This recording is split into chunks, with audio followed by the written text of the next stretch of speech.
Welcome back, scientists! Today for Supersonic Science, we're going to be making Oobleck. The materials you're going to need are a bowl, cornstarch, water, measuring cup, spoon, and food coloring. Start by adding 1 cup of water to a bowl. Next, add 2 cups of cornstarch to the bowl.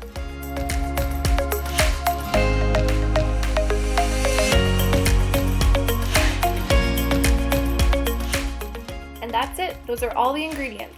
Start mixing your Oobleck.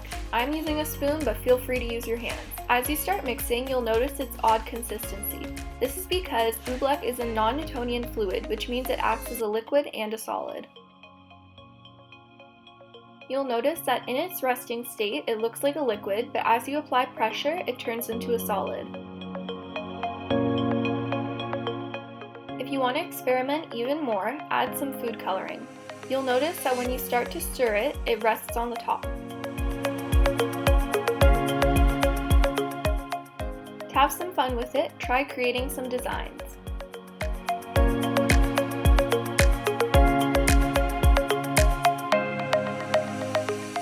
As you mix the food coloring, notice how long it takes you to stir.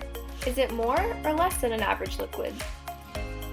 Use household items to test the pressure you apply to the Oobleck. Do they make a difference? Here I used a rock to demonstrate how pressure affects Oobleck. You can see as the rock moves forward, the pressure creates a solid, and when I lift the rock up, it becomes liquid again.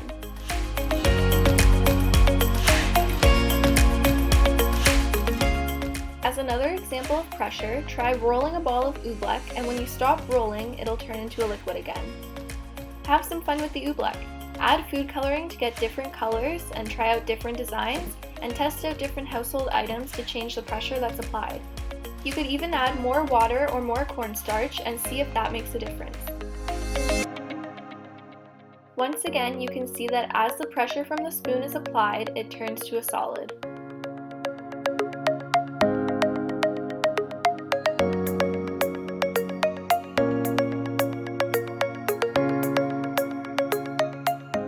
I hope you enjoyed this week's Supersonic Science video, and I hope you try to make your own Oobleck at home.